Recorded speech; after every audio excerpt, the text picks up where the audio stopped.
好了，我们今天接到一个这种三星的盘，显示是希捷的，实际上是三星的盘体啊，这三星的版本，我们去无尘间看一下。这个客户说是插电后滴滴响 ，OK。好的，我们看一下啥情况啊？不出意料的是，因为是这个磁头啊，贴到盘片上了。因为这个出现这种情况，第一摔了，第二有可能就突然断电，导致的这个磁头没有复位。我们看一下是不是？因为像这种盘啊，不管它磁头是什么情况，我们拆下来后直接换，因为不换的话会导致盘片划伤。到这时候就是得不偿失了啊。所以说我们遇到这种卡盘片的，一般磁头它已经损坏了，它贴到盘片上了嘛。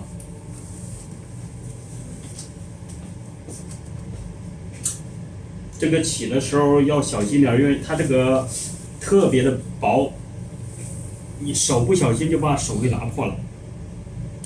你看了吗？我们看这个磁头，它现在已经贴到盘片上，像这种怎么处理呢？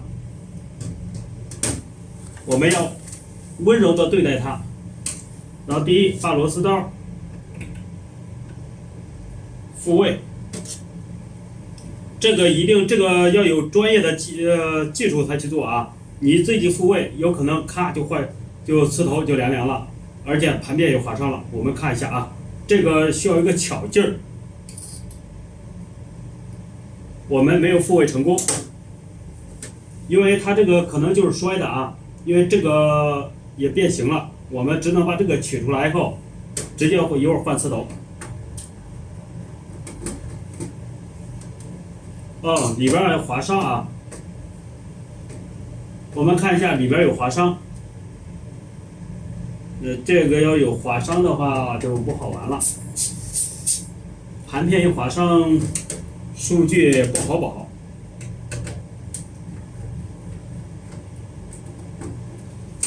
这个也有可能是它的停车，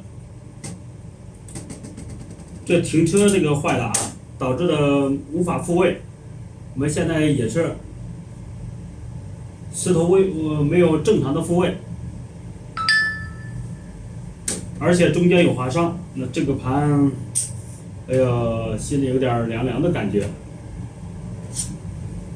我们看看能不能二次复位，能不能成功？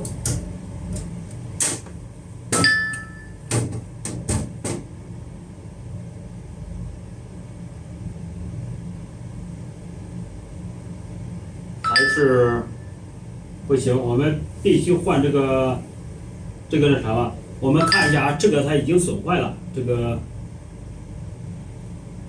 我们直接拆了吧。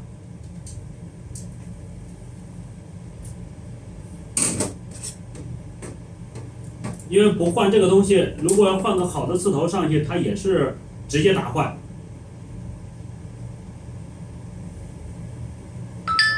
这个塑料这个卡子它已经断了，我们还得把磁头摘下来，不然的话，而且这有个磁头编号，我们必须看一下这磁头这个编号，不然的话我们一会儿无法配正确的磁头。这个磁头一般是323或者247的，我们拿放大镜，用放大镜看一下这个编号。到底是247的还是？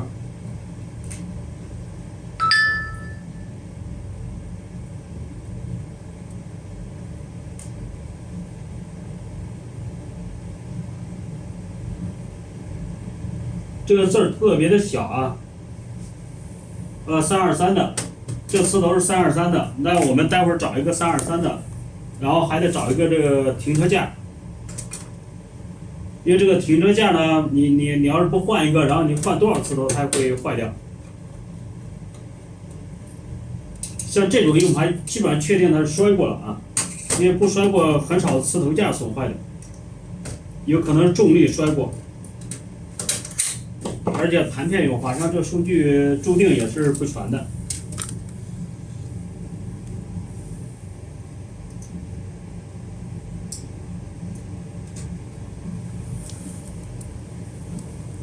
我们不知道镜头能不能看到啊，这个已经劈了，你看了吗？成2半了，所以说这个必须停车架也得换掉。我们待会儿找个停车架，跟客户沟通一下，看他是不是摔过。好的，通过客户的沟通，这个确实摔过，然后呢，董哥去给他找配件。好的，本视频到这儿，我们下期接着录。